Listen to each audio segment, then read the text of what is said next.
Had that feeling where you know you want something new in life, but there's like some conflict inside, some internal struggle where you're second guessing yourself, or you feel like you're sabotaging your efforts, or you just feel like you're constantly in a battle with yourself. I'm going to talk to you today about why you fight with yourself and what to do instead. I'm Missy Hughes, and I'm a productivity coach.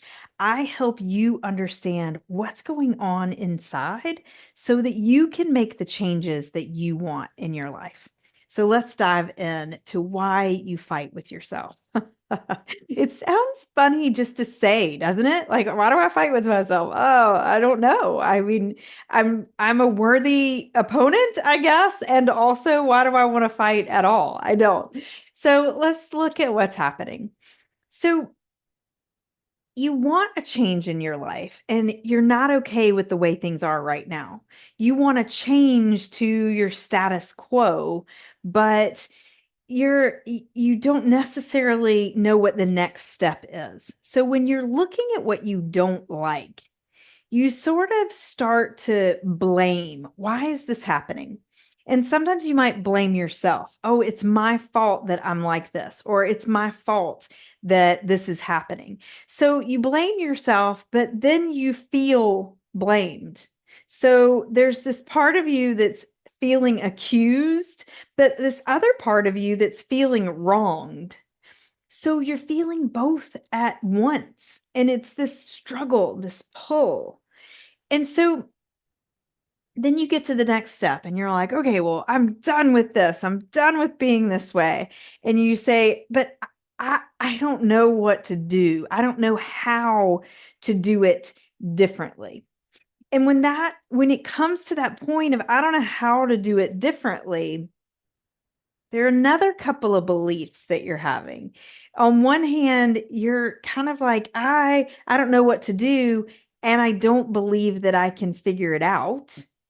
And there's another part that's like, if I tried something new, I don't know that I would be able to keep it up. I don't know that I would actually be able to change and do things differently than I'm doing them right now. So again, there's this internal struggle of I'm not necessarily believing in myself to find the it of change. And I'm also not believing in my ability to maintain the it of change, whatever that might be for you. And then the next, as we keep moving on down the line, maybe you're like, oh, I see this so and so, this person down the street, or somebody from work, or a friend of mine that's doing it how I want to be doing it. I see the example of what change could look like. And now the internal struggle believes, I don't know how they're doing it though. They've got all this stuff going on. How are they maintaining it? I don't think I could maintain that. I don't know. I don't know how they're doing it. And then there's another side that's like, oh, well, I'm just this normal person. They've got superpowers. So since I'm so ordinary, I'm not going to be able to do this super thing that they're doing that I don't know how they're doing in the first place. So now there's again this internal struggle of I see now more an example of what I want, but I'm not believing that I can do what they're doing. And I'm not believing that I'm as extraordinary as they are. And I'm not believing I can figure out what they're doing, but then I'm not believing I can maintain what they're doing. So there's this internal struggle, but you're like, but I want it, but I can't do that. Oh, but look, I could try that. Oh, that won't work. Oh, I could do this way. Oh, there are all these little internal dialogues. And what I want to offer you, there's this part of you that wants to say, "Oh, I hate that part of me." Except then again, you're the one receiving the hate. I get that there's this part of you that feels like it's not working, right? But then this part that feels so abused by it is also it doesn't necessarily help right? Because you're feeling that like beat down of, oh, but I hate that part of me, but it's me. Like, I don't like being hated either. So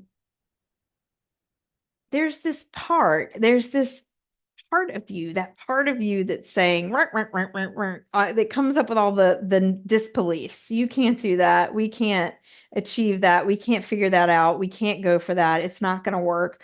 All those parts of you, all the kind of negative Nancy is this sweet little part of you that's trying to keep you safe.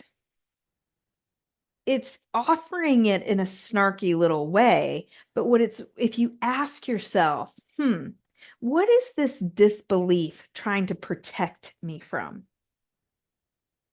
Now, if you think about that, you're like, oh, I've got this overprotective part of me that really just wants to keep me safe. Thank you. Like, I really do appreciate your concern for my well-being. But you know what else? I think I got this. You know, um, I can think of when I went to college, like my mom just being like wide-eyed, and there were so many things that she was like not ready for me to do. But I was like, oh yeah, I'm ready. I am going. I'm in. And I never looked back. At that point in my life, it didn't occur to me to be like, oh, I can't do this. Instead, I was like, full speed ahead. I'm doing it. So when I looked at my mom, I wasn't like, oh, I hate her. She's trying to hold me back. I was like, oh, bless her heart. This is hard for her. It's hard to see her child grow up. And that's what's happening inside us too. There's a part of you, your survival brain wants to keep you safe. It wants you to do what you've done before because it knows you've survived it. And so if your brain loves routine, it loves where it's been before, it loves habit, it's trying to create efficiency. So if you're trying something new, well, that's not efficient. You're going to have to go through this learning process. That learning might be dangerous. It might be unsafe. So, this part of you wants to keep you safe. So, can you connect with that part of you and say, okay, I see you trying to protect me. What do you have? What can you tell me? What do you want to protect me from? Let's let's troubleshoot this together. So now I want to talk to you about what you can do instead of believing those thoughts, believing the fight, believing there has to be two sides. Here's what you can do instead. You can get specific after you ask those questions. Those are very important. What are you trying to protect me from? What message do you want me to hear? Ask yourself these questions and just take a walk and let them roll out.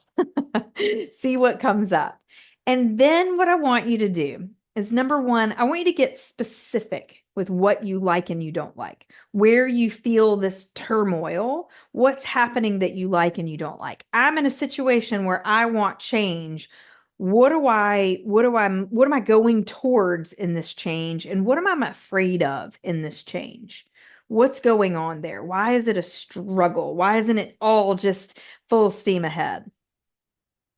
Number two, I want you to get very clear on what areas you're willing to adjust and where you've got hard lines. So if you want something new for yourself, it's going to be a little iffy for a minute, right? It's going to be learning something new, learning a new way. So what are you willing to learn and what are you not willing to touch? What's like your security blanket that you're like, oh no, I got to have this. And I'll go into some examples in just a second. So you're getting specific about what you like and don't like, and you're getting clear on where you've got some wiggle room and where you're hard lined. So, number three, I want you to connect with the future self, the future person that you are becoming with this change. And I want you to understand, like, what's it going to be like for her? What's she moving towards? What is she living in, or he? What are they living in that is that new part of you? What are you into that what do you see around you? How do you feel? What are you flowing through? Give a vision of what it's like when the change is made. Because your brain will tell you, oh, it'll be better, period.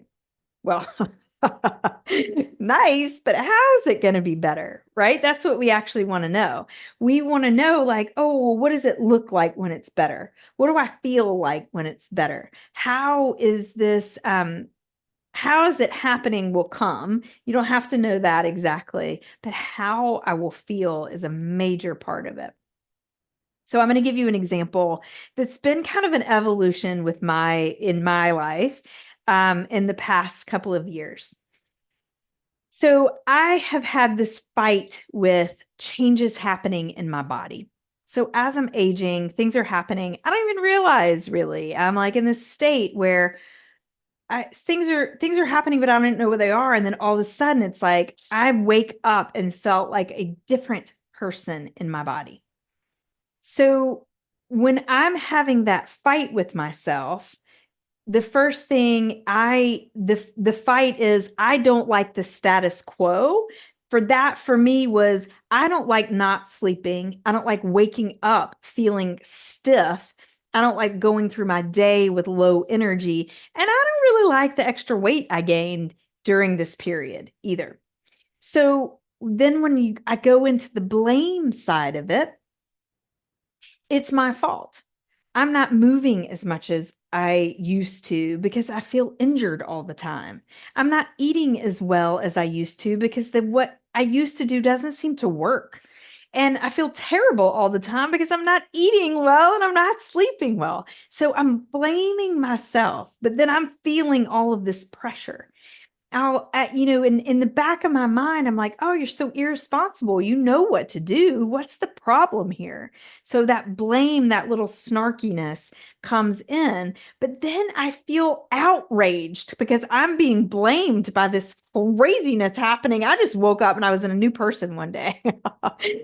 But then I'm also hurt by these accusations. I'm like, it's my fault. Like, how is it my fault? What did I do? But then I'm like, oh, but you didn't do this. But it was, then I have like both sides of it. I'm in the fight, right?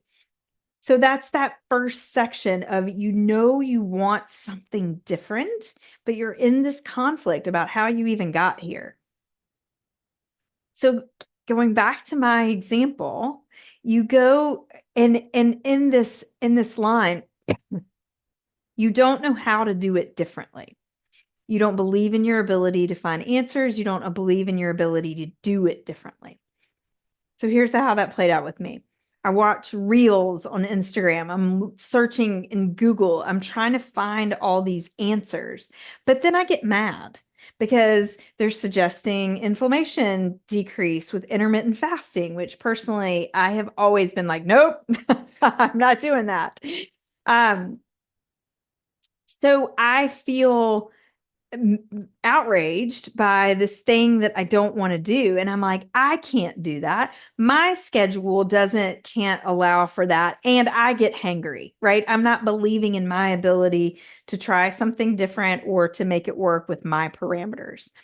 So going back to the original fight, you see others doing it well, but don't believe that you can do what they're doing. So for me, I talk with friends who've had success with different intermittent fasting or different keto or whatever they're trying. Um, and then I think, oh, the way they're doing it doesn't apply to me. Their kids are different ages, or their work schedule is so different from mine. And then I think, oh, they're the magic unicorn, and I'm just ordinary me over here. And so I think, oh, they're more dedicated, or their metabolism's stronger, or they're taller. That was always, I'm barely 5 feet tall. I'm actually not. And so when I was a kid, my mom would always go, Missy, we just don't have as far for our food to go. I think about it now, like all the bodies are so different with so many capabilities. Like me blaming it on someone being taller. It just is kind of funny at this point, but I still go to that. So here's the result. When I fight with myself, I just feel bruised. It doesn't help me find the solutions that I'm looking for. It doesn't help you get to where you're going. It doesn't actually help you implement the change, but it does feel pretty terrible. All of that fighting. So here's how this is playing out in my example of my body and hormonal changes. Instead of fighting, number one, I'm getting specific. So, what I don't like is joint pain and skin issues. So, what I do like is walking the dog, hiking in nature, short workouts. I used to think I wasn't even in the gym if I wasn't there for an hour.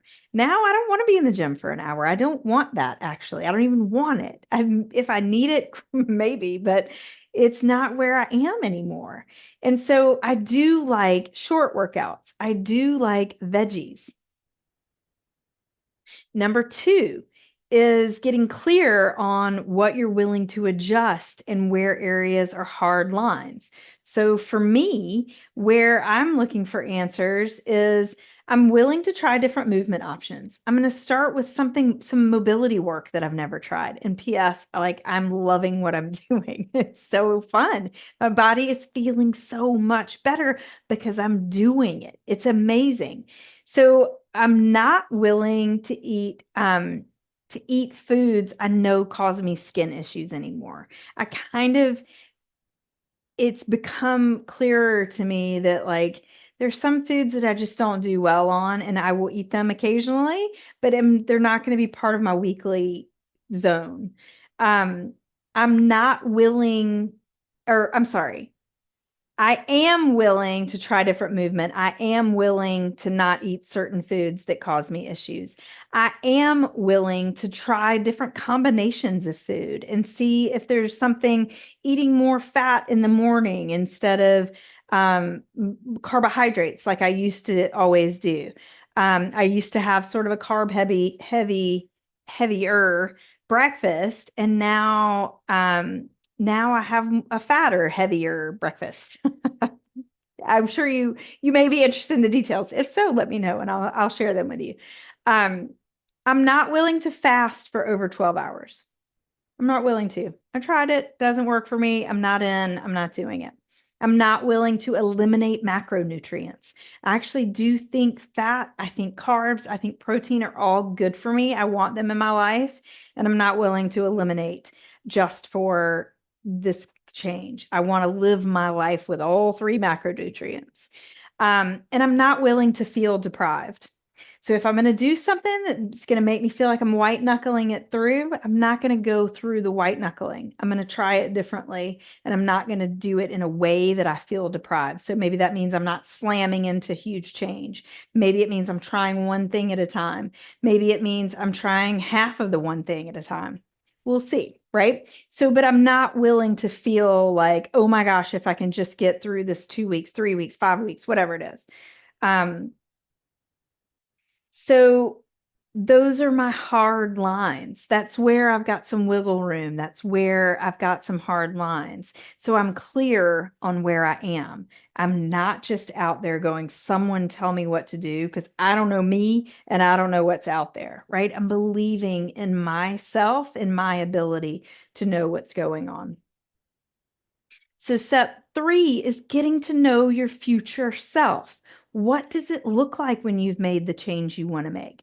So, some of the things that my future self that I'm visioning in and making happen and feeling it now also is my future self gets movements in bursts during the day. I don't just go and get an hour workout and call it a day.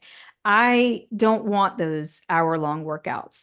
But I love 15 minutes of weights. I love 15 minutes of mobility. I love doing mobility before we walk our son to school. I love getting some activation in before I walk the dog. I love getting weights in before the shower. I love hanging from a bar whenever I go down into the laundry area.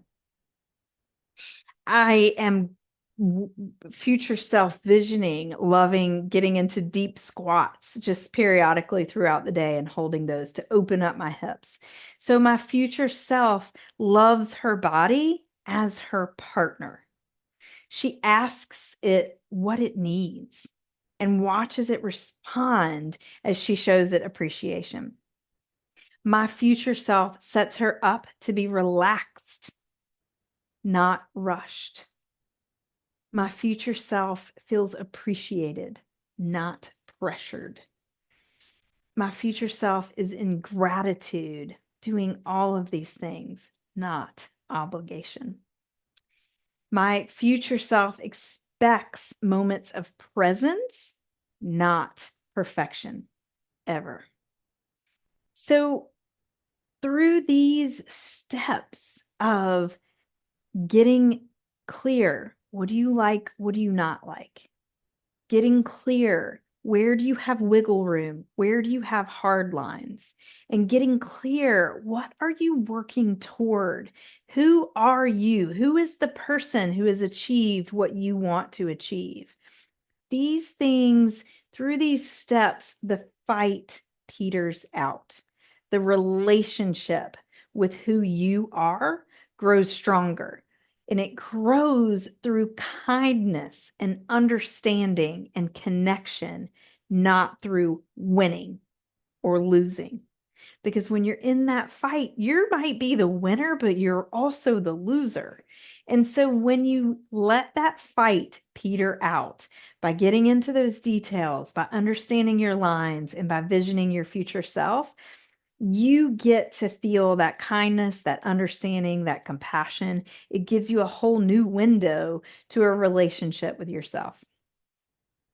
So you go to the comments and use the link to sign up for your free consultation, your free discovery call, where we can look at kind of where you're battling yourself, where you're in the fight, and we can get started on a plan. So like this video, subscribe to the channel, and use the link to sign up for your free discovery call. I can't wait to see you.